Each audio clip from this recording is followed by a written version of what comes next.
Mesdames et messieurs, très heureuse de vous retrouver. Bienvenue dans cette nouvelle édition de la rédaction. Dont voici les titres de ce jeudi 28 janvier 2016. Le président Mahmoud Abbas, qui est arrivé hier soir à Djibouti, a été reçu officiellement ce matin par le chef de l'État, son Excellence Ismaël Omar Guelleh, au palais présidentiel. Bonjour, très bon week-end à vous tous. Bienvenue si vous nous rejoignez sur Télé Djibouti. Le président de l'autorité palestinienne, Mahmoud Abbas, est arrivé hier en début de soirée pour une visite de 24 heures dans notre pays. Accueilli à son arrivée par le Premier ministre Abdelkader Kamel Mohamed, le président palestinien Mahmoud Abbas a été reçu officiellement par le chef de l'État, son Excellence Ismaël Omar Guelleh, au palais présidentiel.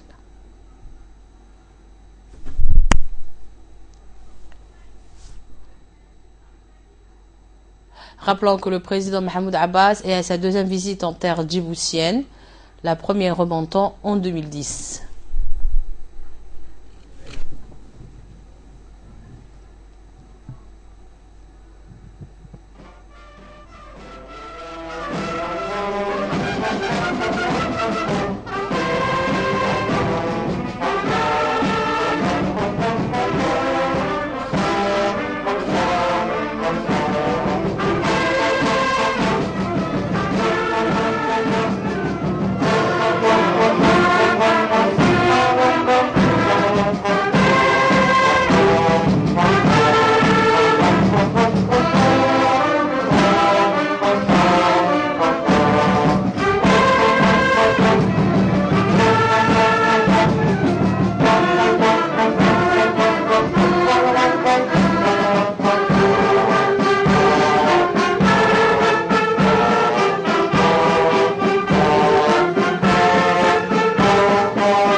Commandant Ismaël Ibrahim, de la garde républicaine, commandant des troupes d'honneur. À vous, monsieur le président.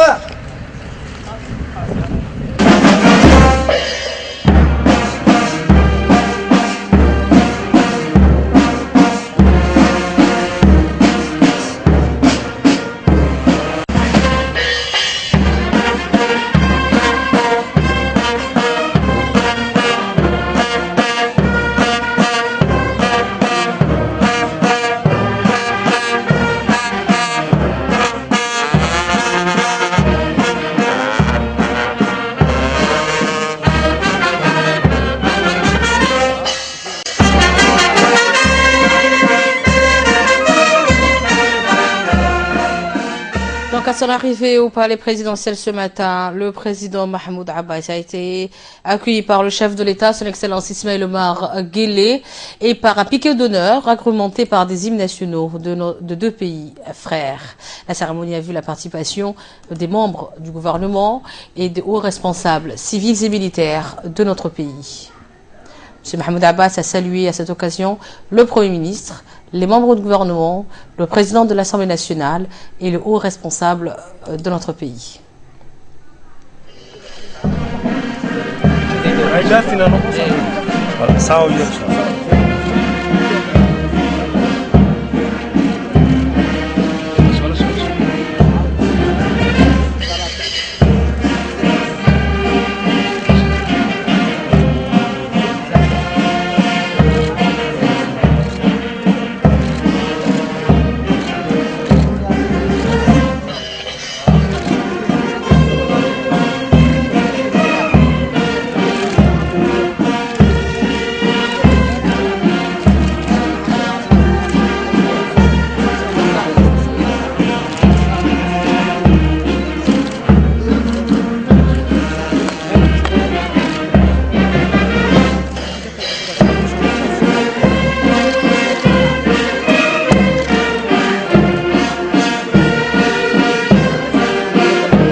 Dans le cadre de sa visite officielle à Djibouti, le président palestinien Mahmoud Abbas a été reçu toujours dans la matinée par le président de la République Ismaël Omar Guelleh.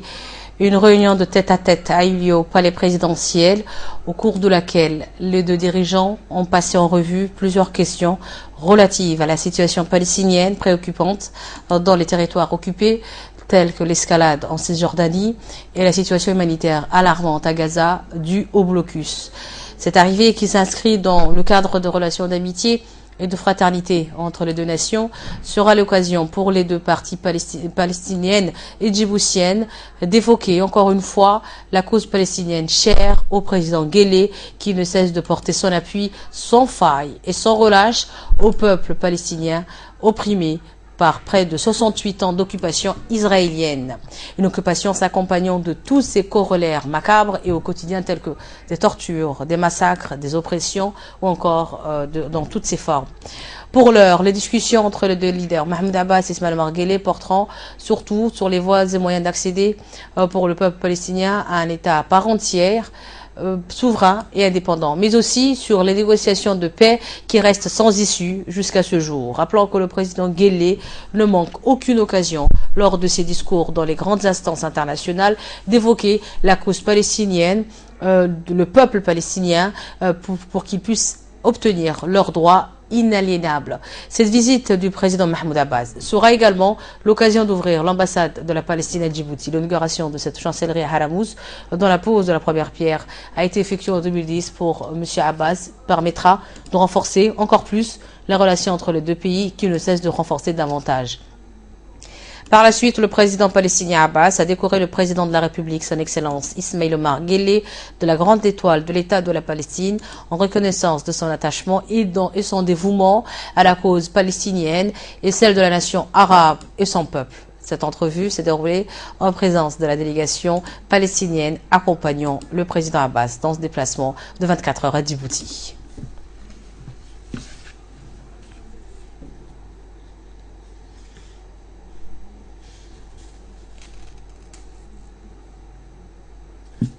Donc après la réunion de huis clos avec le président de la République, son Excellence Ismaïl Omar Guelleh, le président de la Palestine, Mahmoud Abbas, s'est rendu à l'Assemblée nationale où il a été accueilli à son arrivée par le président de l'Assemblée nationale, Mohamed Ali Hamad, et un piquet d'honneur érigé à cette occasion. L'accueil s'est déroulé en présence du Premier ministre Abdelkader Kamel Mohamed, des parlementaires ainsi que les hauts cadres et responsables civils et militaires du pays.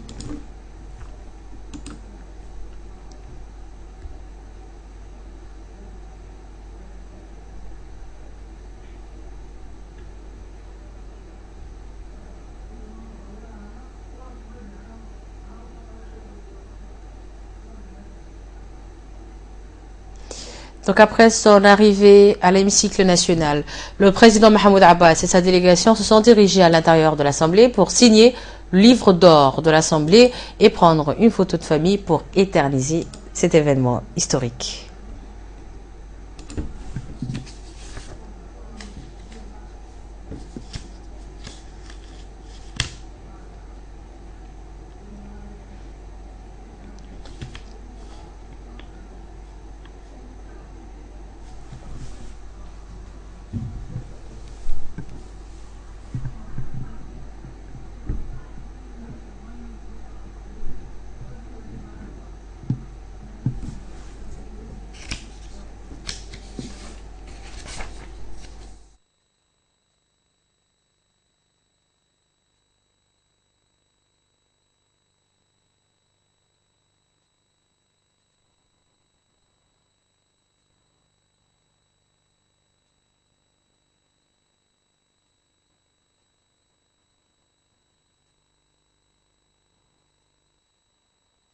Ont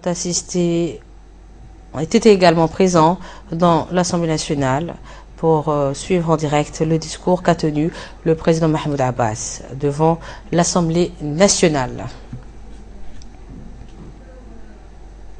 Le président du Parlement djiboutien Mohamed Ali Hamad a dans son discours, je cite, dit « C'est un grand honneur pour moi de souhaiter la bienvenue au nom de mes collègues à notre cher invité, son Excellence le président de l'État palestinien, frère, et la délégation qui l'accompagne, la bienvenue. Bienvenue parmi vos frères, a-t-il dit, à vos familles. Je vous souhaite un bon séjour dans votre 25e pays que Djibouti. Monsieur le Président, je saisis cette occasion, a-t-il dit, de votre visite historique que vous venez d'effectuer pour vous prouver notre soutien indéfectible pour la cause palestinienne, car, a-t-il dit, elle nous tient à cœur et c'est une cause non pas pour les Palestiniens, mais pour le monde arabo-musulman. Nous, ici à Djibouti, nous suivons avec beaucoup d'attention la situation, avec beaucoup d'importance que traversent nos frères dans la Palestine occupée et les agressions israéliennes barbares qui se poursuivent contre les peuples palestiniens frères et les droits de l'homme bafoués ainsi que le non-respect des résolutions internationales en poursuivant l'embargo, les injustices et les tueries ainsi que la famine que subit notre peuple frère qu'est les Palestiniens. La destruction et les bombardements des maisons et lieux de culte qui se poursuivent sans cesse et les menaces de destruction de la ville d'Al-Quds et les deux lieux cultes et religieux de la Palestine. Aujourd'hui, nous réitérons, a-t-il dit, notre condamnation des agressions que les Israéliens perpétuent contre nos frères et nous refusons les plans d'élargissement des colonies dans les territoires arabes occupés. Et nous renouvelons, a-t-il dit, notre solidarité avec le peuple palestinien et nous confirmons notre assistance et notre mobilisation à ses côtés pour que ses droits les plus fondamentaux soient respectés et la construction de son État indépendant avec pour capitale Jérusalem, si Dieu le veut, et le retour des réfugiés sur leur terre. De cette tribune, nous lançons, a-t-il dit, un appel pour que la justice soit rendue au peuple frère palestinien et nous appelons également les parlements internationaux et surtout européens et parmi eux ceux qui ne reconnaissent pas encore l'État palestinien indépendant et souverain de soutenir cet nouvel élan ainsi que ses droits qui bafouent illégalement ses droits bafoués illégalement par les Israéliens. Nous appelons aussi toutes les factions palestiniennes de rassembler leurs efforts pour la réalisation de la réconciliation et l'unité nationale pour faire face aux défis actuels dans une même direction pour rendre les droits et la vie au peuple palestinien frère. Et enfin, nous renouvelons notre soutien, a-t-il dit, et solidarité, Monsieur le Président, et nous demandons, a-t-il dit, au Tout-Puissant de nous accorder la force pour défendre le peuple palestinien.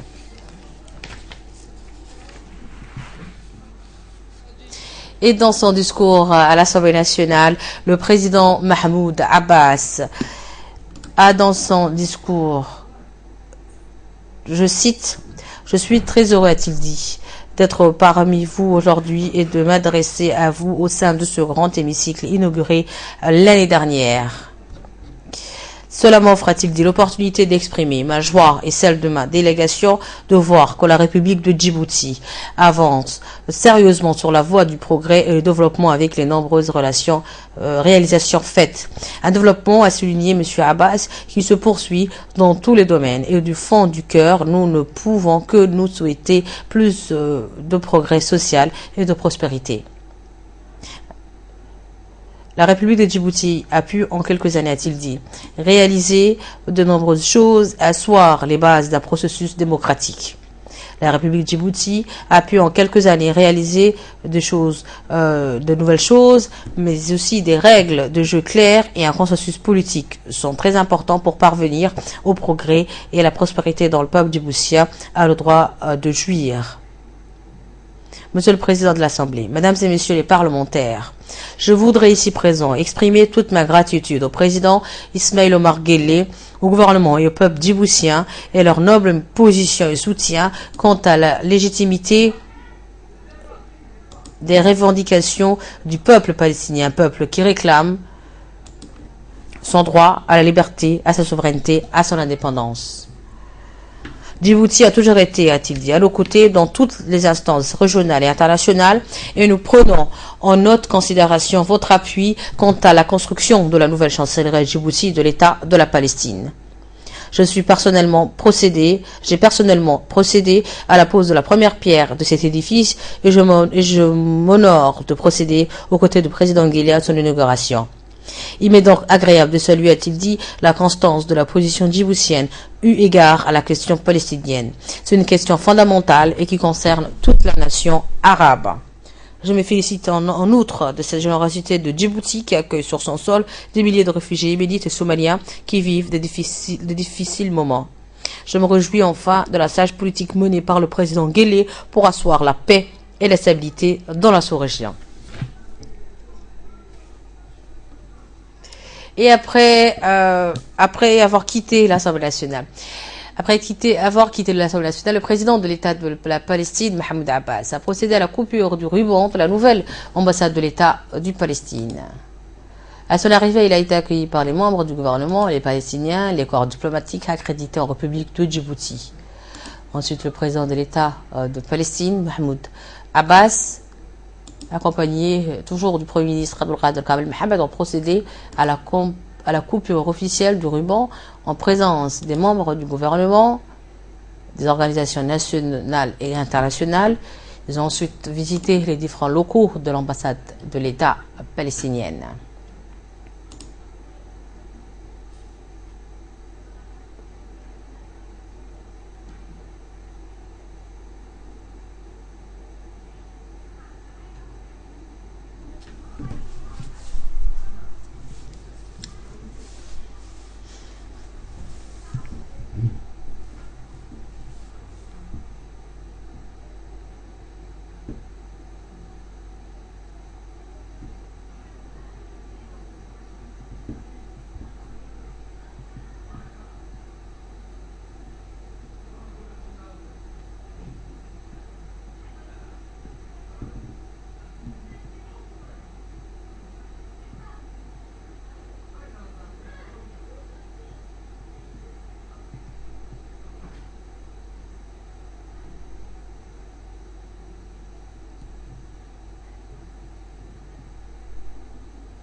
Donc après la coupure du ruban, le président palestinien Mahmoud Abbas a visité cette nouvelle chancellerie de l'État de la Palestine.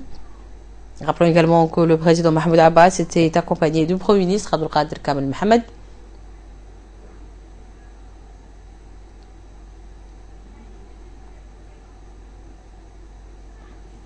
Mais également de l'ambassadeur de la Palestine à Djibouti, Kamel Ghazaz. Les membres du gouvernement également ont assisté à cette coupure du ruban.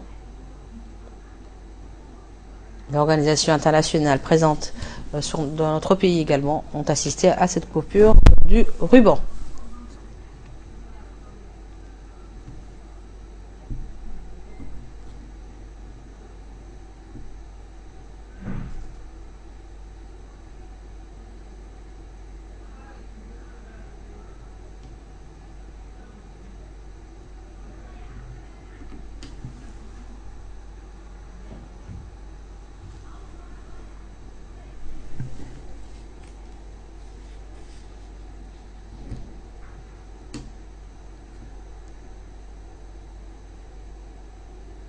Autre nouvelle du pays dans ces 15 heures. C'est la 28e session du Conseil exécutif de l'Union africaine qui s'est ouverte ce jeudi dans la salle plénière Nelson Mandela de l'Union africaine à Addis Abeba en Éthiopie.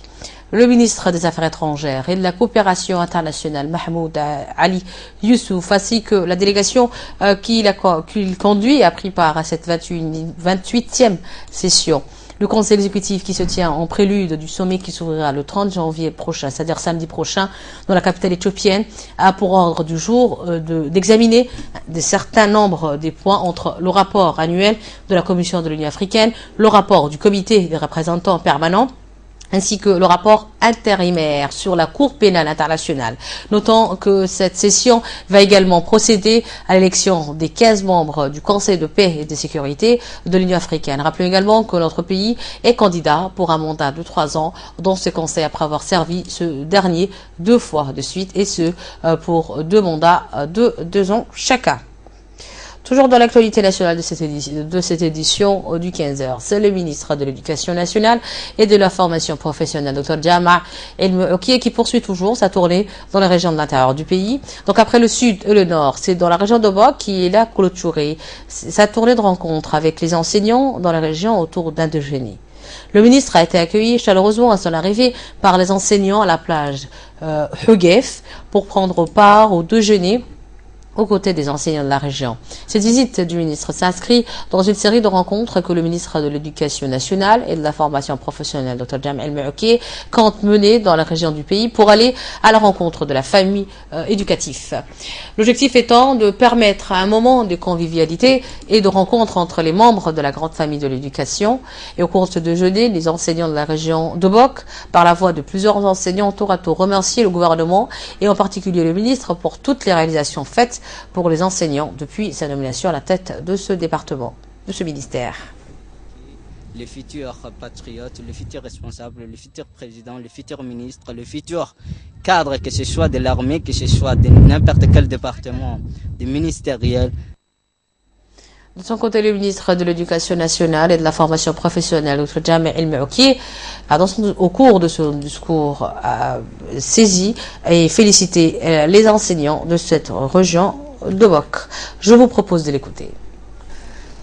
C'est un plaisir pour moi aujourd'hui d'être ici parmi vous. C'était une promesse dans laquelle je devais tenir. Il y avait la tournée lors de la journée mondiale de l'enseignant. Donc, les promesses dans les autres régions ont été tenues, ma visite a été faite, et aujourd'hui, la dernière région était Obok. Et c'est un réel plaisir de pouvoir partager ce déjeuner avec vous, mais aussi d'entendre vos doléances. L'enseignant, vous le savez tous, ce qu'il représente et ce qu'il est lorsque c'est un bon enseignant. Lorsque c'est un enseignant sérieux, éveillé. Un jour, vous étiez élève, et vous avez eu des enseignants qui ont travaillé d'arrache-pied pour que vous aussi, vous puissiez avoir cette intelligence, avoir ces connaissances. Et aujourd'hui, c'est à votre tour de pouvoir donner ce que vous étiez donné auparavant. Sachez que chaque fois, le futur sera moins radieux que le passé. Mais moi, alhamdoulilah, le temps que je suis là, je pense que nous sommes ensemble déjà 3 ans. le département de l'éducation nationale, sous les instructions du président de la République, nous avions fait en sorte que plusieurs mesures puissent voir le jour. Ces mesures ont été tirées des recommandations des enseignants et des réflexions qui ont été faites. Mais les mesures étaient de manière globale sur tout le territoire. Vous savez bien vous-même les actions qui ont été entreprises. Vous savez mieux que quiconque, je ne m'attarderai pas à les énumérer. Néanmoins, ces mesures ne seront pas les dernières. Toujours à Bok, donc, après avoir pris part au déjeuner aux côtés des enseignants de cette ville de Bok, de cette région de Bok, le ministre, accompagné du préfet et du président du conseil régional, s'est rendu à l'inspection de la ville de Bok pour procéder à la distribution des vivres au personnel éducatif. Ces vivres composés de sacs de riz, d'huile, des dattes, des sucres et des bidons d'huile ont été distribués aux gardiens, aux femmes de ménage et aux cantinières des établissements scolaires de cette région de Hayou. Cette distribution s'inscrit dans une série de gestes que le ministre de l'Éducation nationale, Dr Jamel Mouaki, compte apporter au personnel du MENFOP pour les soulager des achats des produits de première nécessité. On prépare à ces distributions aux côtés du ministre de l'Éducation, le préfet de la ville, le président du conseil régional ainsi que le haut cadre du ministère de l'Éducation nationale et de la formation professionnelle.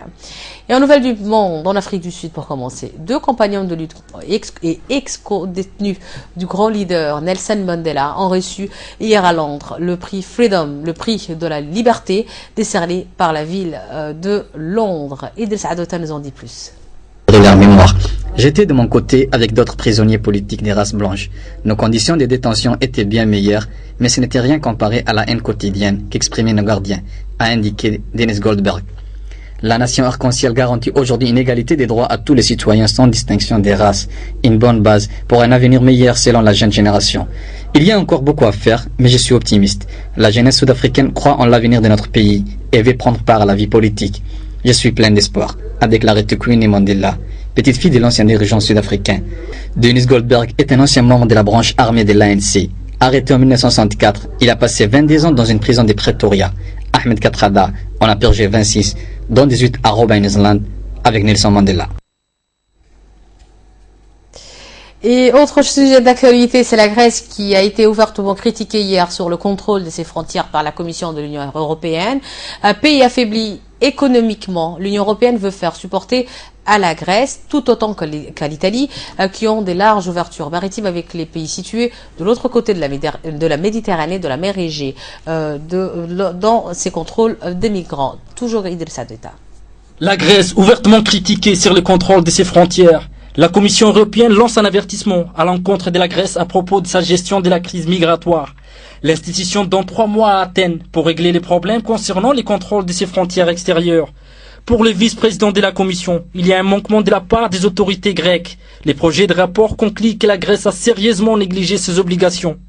Si la Grèce ne parvient pas à régler ses défaillances dans les délais impartis, les États membres pourraient alors faire un pas supplémentaire vers une prolongation des 10 ans des contrôles aux frontières intérieures de l'espace Schengen. Cette option est réclamée par plusieurs capitales au sein de la zone de libre circulation en Europe. C'est tout pour ce journal, mais restez avec nous, bougez pas. 1 minute de publicité et tout de suite c'est Ferdous Hussein pour son focus de ce début de week-end.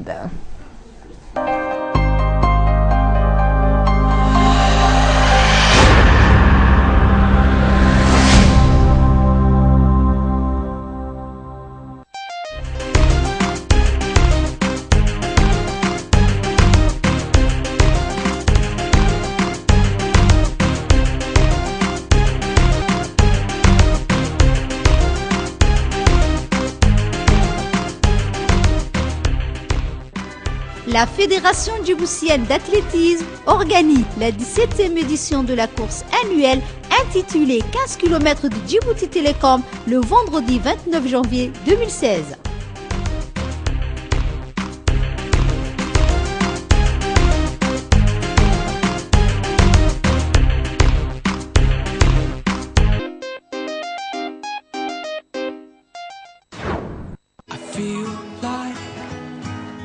Ride in the city with you here, showing me the way to go.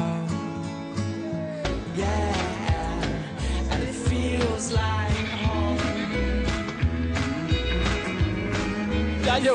Envoyez et recevez de l'argent partout dans l'océan Indien. Aux Comores, Madagascar, Mayotte, Réunion et Seychelles. MoneyGram, le lien qui vous rapproche. Préparez-vous à rire. Canal+ lance le Parlement du Rire, sa toute première émission humoristique 100% africaine. À l'affiche, Maman et ses 3 vice-présidents invitent le meilleur de l'humour africain. Au programme, des parlementaires et un public déchaîné. Et surtout du rire et encore du rire. Je compte sur vous pour faire exploser l'applaudissement. Et ce n'est pas tout. Découvrez une programmation hilarante avec de l'action tournée en dérision sur Canal+. La nouvelle série Ton pied mon pied sur Nollywood TV. L'excellence du stand-up sur A+, et les meilleurs talk shows sur BET. Ce mois-ci, on est tous unis pour le meilleur et pour le rire avec les bouquets Canal+. Et même le prix du décodeur à 5 000 francs vous donne le sourire. Et la parabole est offerte.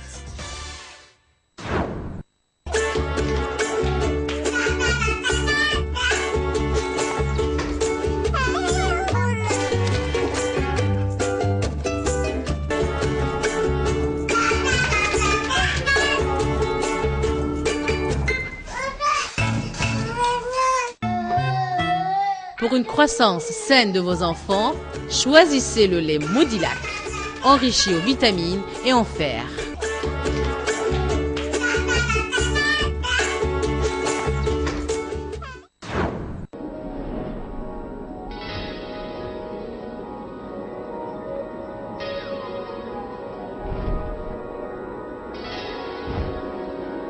Vous êtes étudiant. Vous possédez une ligne fixe sans Internet.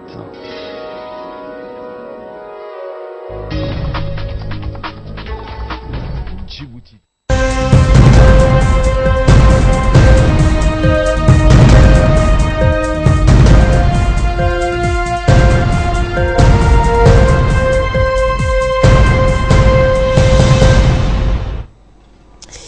Ferdouz Hussein m'a rejoint sur le plateau. Bonjour Ferdouz. Bonjour. Bienvenue sur ce plateau. Nous allons parler des négociations de la paix en Syrie qui a été suspendue à cause de la liste qui est incomplète. Tout à fait, Choukri. La paix en Syrie, en principe discutée vendredi à Genève, mais un point fait encore débat à la composition de la délégation qui représentera l'opposition syrienne. 3 groupes insistent pour être à la table des négociations et avancent au préalable des conditions. L'un d'entre eux, le HCN, veut que le seul représentant, être le seul représentant, tandis que la deuxième, une alliance composée d'opposants kurdes et d'arabes, dit avoir reçu une invitation de l'ONU, mais la Turquie s'oppose à sa présence, tandis que la Russie la réclame. Les négociations doivent porter sur une feuille de route qui prévoit un cessez-le-feu, le gouvernement de transition dans les 6 mois et des élections dans les 18 prochains mois. L'opposition exige pour cela le départ de Bachar al-Assad, une des conditions à une transition politique en Syrie. Et en Espagne, Ferdouz, 9 personnes soupçonnées d'avoir été recrutées par le PKK de la Turquie. Tout à fait. Interpellés hier, 8 Espagnols et un Turc sont accusés d'appartenance à une organisation criminelle et collaborent avec une organisation terroriste, en l'occurrence le Parti des travailleurs du Kurdistan. Selon la presse espagnole, cette opération pourrait être liée aux arrestations récentes des 2 jeunes à leur retour en Espagne en provenance notamment de la Syrie, où ils ont combattu au rang de milices kurdes contre le groupe État islamique. Le PKK Choukri est considéré pour l'instant dans l'Union européenne comme étant une organisation terroriste depuis 2011. Et pour finir, Choukri, nous allons parler santé. Le matin, on parle tout le temps de Zika, cette grippe qui fait rage. Qui s'est vue en Amérique latine et qui est arrivée même en Europe. En Brésil et partout. Cet après-midi, nous allons parler d'autres grippes. Et cette fois, c'est en Ukraine que ça se passe. La vague grippale mortelle en Ukraine, l'Ukraine est frappée par une vague de grippe particulièrement agressive. 122 morts depuis le début de l'épidémie et parmi eux, un nombre encore incertain de cas de grippe porcine. Sur l'ensemble des personnes infectées, difficile pour l'instant de dire combien de cas relèvent de la grippe porcine, une souche de maladie qui peut s'avérer très dangereuse selon les spécialistes des maladies infectieuses. Pour arrêter le développement de la grippe, les établissements scolaires ont été fermés, les écoles de Kiev ne fonctionnent plus depuis plus de 2 semaines et pourrait recouvrir au début de février, seulement si le virus perd de sa virulence. L'est du pays est aussi durement touché par cette épidémie, notamment dans la région de Donetsk, où les combats ont toujours lieu. Les autorités ont interdit même un certain nombre de rassemblements. Mais bien entendu, le plus efficace reste toujours de se faire vacciner. Bien sûr. Merci Ferdouz pour ces précisions dans ce focus. Je te souhaite un très bon week-end, Ferdouz. Merci à vous. Merci également à vous de nous avoir suivis. C'est toujours un plaisir de vous retrouver sur Télé Djibouti. Restez avec nous. D'autres informations à venir, bien sûr. Je remercie au passage toutes les équipes techniques et rédactionnelles qui ont réalisé ce bulletin d'information. À très vite, Inch'Allah. Bye bye.